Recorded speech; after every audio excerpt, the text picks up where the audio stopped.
Hello, good afternoon friends. मैं अभिषेक रावत श्री महाविद्यालय से आज जो बी.ए. बायो लोगों की समस्याओं से संबंधित चर्चा करेंगे। जो है उनकी क्या क्या मुख्यतः समस्याएं होती हैं, इससे संबंधित सभी कुछ आज हम करेंगे। देखिए, वृद्ध होते क्या है, वृद्ध की समस्याएं हैं क्या और उनके सुधार हैं क्या। देखिए, जो मनुष्य जीवित रहता है वो किसी न किसी दिन आने वाले समय में वो वृद्ध अवश्य होगा। वो वृद्ध मतलब है बूढ़ा। वो व्यक्ति जो जीवित रहेगा वो एक निश्चित समय बाद बूढ़ा जरूर होगा, वृद्ध जरूर होगा। देखिए, वैसे भारत सरकार ने इसकी जो आयु है वो 65 वर्ष निर्धारित की गई है, लेकिन कुछ मामलों में यह आयु 60 वर्ष भी है ना। कहीं कहीं रिटायरमेंट की 60 वर्ष भी है और 65 वर्ष भी है। वो अपनी अपनी अलग अलग अकॉर्डिंग है। इसके बाद देखिए कि जो वृद्ध लोग होते हैं जो जीवित रहेंगे वो एक ना एक दिन वृद्ध होंगे, ये तो क्लियर है ना। उनकी जो मुख्यतः समस्या होती है, वृद्ध कहते कैसे हैं, हमारे परिवार के जो सबसे अनुभवी और जो हमारे परिवार का संचालन करते हैं और जो आयु में उस परिवार के सबसे बड़े सदस्य हैं वो वृद्ध की श्रेणी में आते हैं। अर्थात वृद्ध उस परिवार के वो सदस्य हैं जो आयु में ज्यादा है और उस परिवार को संचालित कर रहे हैं और उन पर उनका पूरा अधिकार है ना। परिवार पर उनका पूरा अधिकार है, वो व्यक्ति वृद्धों की श्रेणी में आते हैं। वृद्ध की कई ऐसी समस्याएं भी होती हैं जिनका निराकरण, जिनका हल बहुत जरूरी है। सबसे मुख्य समस्या उनकी है स्वास्थ्य संबंधी समस्या। स्वास्थ्य संबंधी समस्याओं से मतलब है कि व्यक्ति के साथ वो सारी जो व्यक्ति उम्र में ज्यादा होता जाता है तो उसके साथ साथ उसकी जो स्वास्थ्य संबंधी समस्या है वो भी बढ़ती जाती है। क्योंकि भारत एक ऐसा देश है जहाँ पर खाने पीने, रहने पहनने ये सारी व्यवस्थाएं उतनी अच्छे तरीके से नहीं है जैसी होनी चाहिए। इसलिए भारत के अधिकांश जो बुजुर्ग हैं वो जैसे जैसे उनकी उम्र बढ़ती जाती है उनको स्वास्थ्य संबंधी समस्याएं घेरती जाती है। जैसे जैसे उनकी उम्र बढ़ेगी वैसे वैसे उनको उनका जो स्वास्थ्य है वो भी उनका बिगड़ता जाता है ना। तो इसके लिए सरकार काफी योजनाएं भी चला रही है जिससे उनको उनका जो स्वास्थ्य है वो ठीक बना रहे। दूसरा क्या है कि आर्थिक समस्या। जब व्यक्ति बुजुर्ग हो जाता है तब उसकी जब वो शारीरिक रूप से भी कमजोर हो जाता है तो उसकी जो आर्थिक समस्या है वो भी उत्पन्न हो जाती है। क्योंकि एक वृद्ध व्यक्ति, एक बुजुर्ग व्यक्ति छोटी छोटी चीजों के लिए, छोटे छोटे कम से कम पैसों के लिए भी वो दूसरों पर डिपेंड हो जाता है। दूसरों पर डिपेंड होने का मतलब है कि जो उस परिवार का जो व्यक्ति है जो काम कर रहा है और जो पैसे कमा रहा है, किसी भी कार्य के लिए, किसी भी चीज को अगर वृद्ध के लिए पैसों की आवश्यकता है तो वो वृद्ध पैसे कमा लेगा अपने उस परिवार के मुखिया जो उस परिवार को चला रहे हैं या जो पैसे कमा रहे हैं, तो वो आर्थिक रूप से उन पर डिपेंड हो जाएगा कि उसको अगर बुजुर्ग के लिए दवाई के लिए पैसे चाहिए हैं तो वो उस व्यक्ति से देगा। तीसरा है आपका पारिवारिक समस्या। देखिए, पारिवारिक समस्या एक महत्वपूर्ण आपका पॉइंट है। पारिवारिक समस्या क्या होती है कि जब बुजुर्ग एक परिवार में रहता है तो वो पूर्ण रूप से उस परिवार के सभी सदस्यों पर किसी न किसी रूप से डिपेंड रहता है, चाहे वो आर्थिक मामले में हो, चाहे स्वास्थ्य संबंधी मामले में हो। क्योंकि परिवार की जो भूमिका है एक बुजुर्ग के प्रति किस तरीके की है, यह प्रश्न भी काफी महत्वपूर्ण है। क्योंकि परिवार में जो परिवार है वो बुजुर्ग की किस तरीके से देखरेख करता है, उसका ध्यान रखता है। तो परिवार में भी जब व्यक्ति कुछ नहीं करता है, बुजुर्ग जो उम्र में ज्यादा है वो किसी भी प्रकार का कोई वर्क नहीं कर सकता है, ना उस परिवार के लिए आय का स्रोत बन सकता है। तो ऐसी स्थिति में कुछ परिवार के सदस्य ऐसे भी होते हैं जो अपने बुजुर्गों की व्यवस्थित तरीके से देखरेख नहीं कर पाते जैसे कि उनको करना चाहिए वैसे वो देखरेख नहीं करते हैं और उल्टा उनके ऊपर एक टॉर्चर सा बनाए रहते हैं, जिससे वो जो बुजुर्ग हैं वो अपने अंदर काफी असहाय महसूस करते हैं, जो कि गलत है। हमें अपने परिवार में ऐसा माहौल बनाए रखना चाहिए कि हमारे जो बुजुर्ग हैं वो अपने अंदर एक आनंद की अनुभूति महसूस करें। क्योंकि बुजुर्ग उस परिवार का जो बुजुर्ग व्यक्ति है बुजुर्ग के साथ साथ उस परिवार का कोई सबसे अनुभवी व्यक्ति भी है, क्योंकि उसके पास जितना अनुभव है परिवार के किसी सदस्य के पास उतना अनुभव नहीं होगा। तो हमें उनके अनुभवों से बहुत कुछ सीखना चाहिए। वो जो अनुभव को हमें देंगे वो हमारे लिए जीवन में काफी लाभ पहुंचाएगा और हमें बहुत अच्छी सबक और सीख देगा कि उनका जो अनुभव है वो अपने अपने जीवन में अगर उसको फॉलो करेंगे तो हमारा जीवन काफी सुखमय बनेगा, है ना। नेक्स्ट है सामाजिक और सांस्कृतिक सामंजस्य की समस्याएं। देखिए क्या है, जब व्यक्ति बुजुर्ग होता है उसके साथ उसकी समस्याएं भी काफी जटिल होती जाती है, उसकी समस्याएं जो है वो भी बहुत जटिल होती जाती है। और दूसरा क्या है कि जब व्यक्ति सामाजिक रूप से अपना स्थापित नहीं कर पाता है परिवार के साथ, तो परिवार से जब व्यक्ति बाहर जाता है तो उसकी सामाजिक समस्याएं हैं, जो सांस्कृतिक समस्याएं हैं वो भी उसके साथ बढ़ती जाती है। कि समाज में जब व्यक्ति बुजुर्ग की हैसियत से रहता है तो उसको समाज के व्यक्ति किस प्रकार से उसकी देख या किस प्रकार से उसके ऊपर फोकस बनाया जाता है, किस प्रकार से उसका ध्यान रखते हैं, और जो भी छोटी छोटी समस्याएं उसके जीवन में आती हैं वो भी एक महत्वपूर्ण टॉपिक है आपका सामाजिक से रिलेटेड जो सांस्कृतिक समस्याएं हैं। क्योंकि जो बुजुर्गों के द्वारा जो प्रथाएं परंपराएं बनाई गई हैं, जो पीढ़ियों तक पीढ़ी हस्तांतरित होती रहती है, वो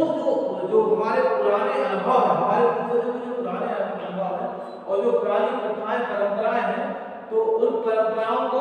क्या कहते हैं, उन परंपराओं को जैसे जब व्यक्ति अपने उसमें लाता है, अमल में लाता है, तो वैसे ही व्यक्ति को बहुत कुछ सीखने को मिलता है। लेकिन हमारे जो पूर्वज हैं उनके द्वारा जो हमें परंपराएं या प्रथाएं बनाई गई हैं उन पर हम सब विशेष फोकस नहीं करते हैं, क्योंकि आजकल की जो पीढ़ी है वो एक आधुनिक एक यूनिक पीढ़ी है और वो पुरानी प्रथाओं परंपराओं में विशेष भरोसा नहीं रखते हैं, है ना। तो ये धीरे धीरे अब उनके जो सुझाव है, उनके जो समस्याओं के जो हल है, उनके जो सुझाव है वो भी बहुत सराहनीय है कि हम बुजुर्गों के लिए, अपने बुजुर्गों के लिए क्या क्या कर सकते हैं, हम अपने बुजुर्गों के लिए क्या क्या कर सकते हैं, उससे संबंधित भी ये हम अपने सुझाव रखेंगे कि जो वृद्धों की जो समस्याओं से संबंधित सुझाव क्या है।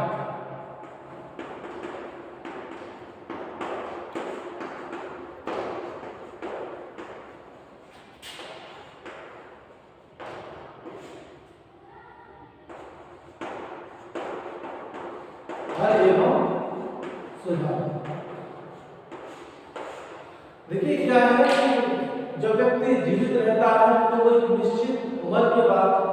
60 साल के बाद वो बुजुर्ग होगा। वो जब बुजुर्ग होगा उसके साथ ये सारी समस्याएं हैं।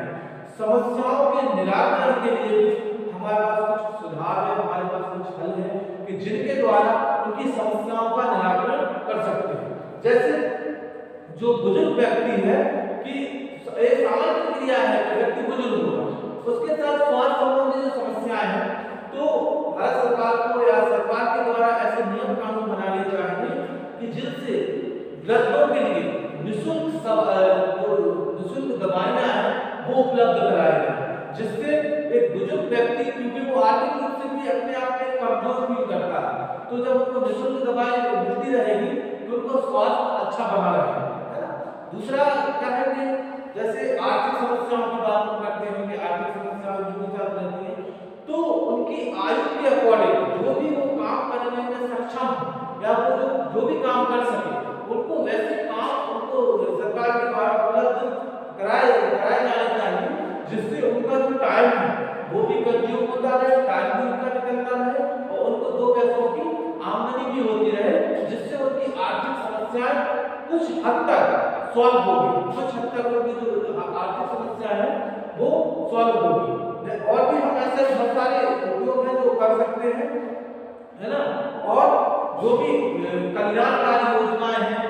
आर्थिक समस्याएं जो है उनके लिए जैसे जो वृद्ध है जो किसी भी प्रकार का कोई काम नहीं कर सकते हैं, तो ऐसे व्यक्तियों के लिए एक पेंशन योजना चलाई जाती है जो कि सरकार के द्वारा चलाई जा रही है, भविष्य में चलाई जाएगी। तो पेंशन एक योजना है जिससे क्या है बुजुर्गों के लिए काफी फायदा इससे मिलेगा, उनसे राहत मिलती है, क्योंकि जो वृद्ध लोग हैं वो वो आर्थिक रूप से तो कमजोर हो सकते हैं, अगर उनको पेंशन सरकार देती है तो उनके जो नॉर्मल जो खर्चे हैं वो खर्चे भी उनसे क्या कर सकते हैं, उन खर्चों को कर सकते हैं अगर उनको आमदनी होती है।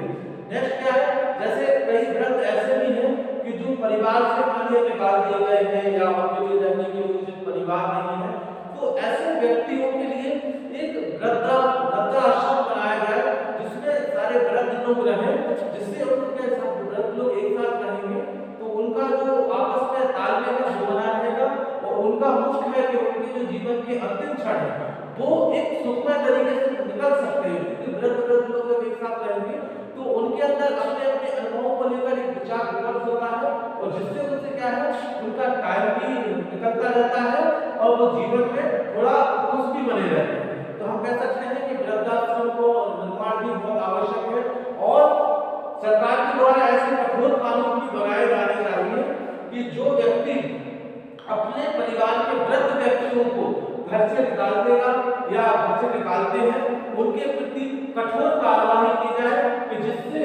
जो वृद्ध लोग हैं परिवार के वो सुखमय तरीके से उसी परिवार में रहकर अपना जीवन व्यतीत कर सके। और अगर परिवार के सदस्य उनको किसी भी प्रकार से प्रताड़ित करते हैं, किसी भी प्रकार से उनके साथ धोखाधड़ी करते हैं, किसी भी प्रकार से उनको परेशान करते हैं, तो ऐसे व्यक्तियों के साथ कठोर कानून बनाकर उनको दंडित किया जाए, उन पर ऐसी कार्रवाई की जाए कि जिससे वो आने वाले समय में उससे सतर्क रहे, क्योंकि ये चीज स्वाभाविक है कि अगर वो आज वो बुजुर्ग हैं, आज वो बूढ़े हैं और सभी प्रकार से असहाय हैं, तो व्यक्तियों को ये भी सोचना चाहिए कि कल के दिन हम भी उस स्थिति में आने वाले हैं। अगर हम अपने माता पिता, अपने पूर्वजों, अपने बुजुर्गों के साथ ऐसा व्यवहार करेंगे तो कल के दिन हमारे जो बच्चे हैं, हमारी जो पीढ़ी है, आने वाली पीढ़ी है और हमारी जो पीढ़ी है वो हमारे साथ वैसा व्यवहार करेगी। तो इसलिए हमें सोच के रखना चाहिए कि हम उनके साथ अगर अच्छा व्यवहार करेंगे तो हमारे जो बच्चे हैं, हमारी जो पीढ़ी है वो भी हमारे साथ अच्छा व्यवहार करेगी। तो कहने का तात्पर्य इतना है कि बुजुर्गों के साथ समस्याएं तो है, क्योंकि उनका जो रहन सहन है या उनका जो खाने पीने का आजकल जो भी चीजें बनाई जा रही है, नॉर्मल आपने देखा होगा केमिकल के द्वारा वस्तुओं का निर्माण हो रहा है, केमिकल के द्वारा बहुत सारी चीजें ऐसी हैं जो केमिकल मिला के बनाई जा रही हैं जो कि शरीर के लिए काफी नुकसानदायक है ना। और उस तरीके की जो शुद्ध ऑक्सीजन मिलनी चाहिए व्यक्तियों के लिए वो भी उपलब्ध नहीं हो पा रही है। प्रदूषण इतना बढ़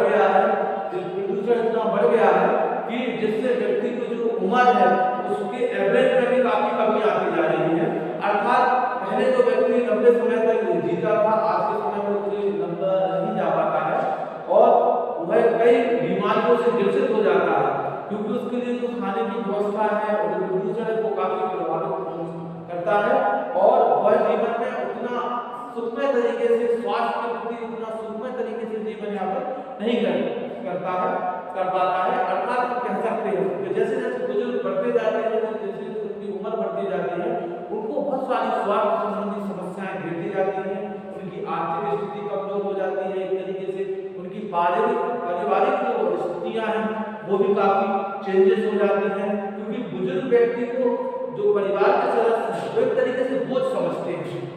जो परिवार के सदस्य हैं बुजुर्ग व्यक्ति को एक तरीके से बोझ समझते हैं, क्योंकि वह किसी भी कार्य को करने में सक्षम नहीं रह पाते और जैसे जैसे उनकी उम्र बढ़ती जाती है वैसे वैसे उनकी कार्य करने की क्षमता में भी कमी आती है। तो हमारा सरकार से निवेदन रहता है, हमारा सरकार से निवेदन भी है कि ऐसे कार्य करे सरकार जिससे बुजुर्गों को राहत मिल सके, आर्थिक रूप से, शारीरिक रूप से, स्वास्थ्य संबंधी और भी कई ऐसी योजनाओं को संचालन करे और भी कई कार्य योजना ऐसी बनाए सरकार बुजुर्गों के लिए कि जो हमारे परिवार के बुजुर्ग हैं वो सुखमय तरीके से अपना जीवन यापन कर सकें, क्योंकि हमारे परिवार की जो आधारशिला है वो हमारे बुजुर्ग ही हैं। क्यों? क्योंकि जिस प्रकार एक पेड़ होता है, पेड़ की जड़ होती है और पेड़ की जड़ जितनी मजबूत होगी, जितनी स्ट्रांग होगी, उतनी ही उसका तना, उसकी दालें, उसकी पत्ती, उसके फल उतने ही ज्यादा अच्छे, मजबूत और विकसित रहेंगे, उतने ही उसमें सुगंध आएगी, उतना ही उसका स्वाद रहेगा। अर्थात कहने का मतलब है कि जो जड़ है वो परिवार के मुखिया की भूमिका निभाता है। जड़ है वो हमारे पूर्वज हैं, हमारे वृद्ध हैं, हमारे बुजुर्ग हैं, जो उस आधार से लाए उस पेड़ को बहुत मजबूती प्रदान किए हुए हैं। और हमारे अगर पेड़ की जड़ मजबूत नहीं रहेगी और वही कमजोर पड़ जाएगी तो स्वाभाविक सी प्रक्रिया है, अगर जड़ कमजोर हुई तो पेड़ का गिरना स्वाभाविक है। जिस प्रकार पेड़ के लिए जड़ महत्वपूर्ण होती है, उसी प्रकार उस पेड़ के लिए जब जड़ महत्वपूर्ण है, उसी प्रकार हमारे परिवार के लिए, हमारे बुजुर्ग हमारे लिए बहुत महत्वपूर्ण है। और हमें उनको महत्वपूर्ण समझना भी चाहिए, क्योंकि हमारे पूर्वज ही हमारे अनुभव है, हमारे ज्ञान का केंद्र है। उनके पास इतने अनुभव है, उनके अनुभवों को अगर हम लें तो हमारा जीवन बहुत आगे बढ़ सकता है और हम अपने जीवन की बहुत तरक्की कर सकते हैं और अपने जीवन को बहुत आगे बढ़ा सकते हैं। तो हम इस तरीके से आपको कह सकते हैं कि हमें अपने बुजुर्गों का खुद स्वयं ध्यान रखना चाहिए, जिससे हमारी पीढ़ी को सीखने को मिले और हमारी पीढ़ी हमारे ऊपर भी उसी तरीके से ध्यान बनाया है। और आप सभी से भी हमारा ये कहना है कि आप लोग भी अपने परिवार के जो बुजुर्ग हैं उनका विशेष ध्यान रखें, उनकी सेवा करें, क्योंकि उनकी सेवा करने का अवसर आपको बार बार नहीं मिलेगा और उनके जो आशीर्वाद है वो व्यक्तियों को बहुत ज्यादा प्रभावित करते हैं। आपने श्रवण कुमार की कहानी सुनी होगी कि श्रवण कुमार अपने अंधे माँ बाप की एकमात्र सहारा थे, है ना। तो उनके माता पिता इतने उम्र में भी काफी ज्यादा थे, फिर भी उन्होंने किसी भी प्रकार से अपने माता पिता को कष्ट नहीं पहुंचाया और समय समय पर उनकी और हमेशा उनको अपने साथ दिए रहे। तो एक क्योंकि बुजुर्गों का जो आशीर्वाद है वो काफी ऊपर तक जाता है, काफी फायदा पहुंचाता है। तो हमारा सभी से विशेष अनुरोध और विशेष निवेदन है कि अपने पूर्वजों का ध्यान दें और अपने पूर्वजों का ध्यान दें, उनको किसी भी प्रकार की समस्या ना पहुंचाएं। जितना संभव हो सके उनकी मदद करें, जितना संभव हो सके उन्हें खुश रखने की कोशिश करें। इसी शब्दों के साथ मैं टॉपिक को बाद में भी पढ़ाऊंगा, एक बार फिर भी पढ़ाऊंगा और भी इसके बारे में डिटेल चर्चा करूंगा, लेकिन अभी के लिए बहुत बहुत धन्यवाद।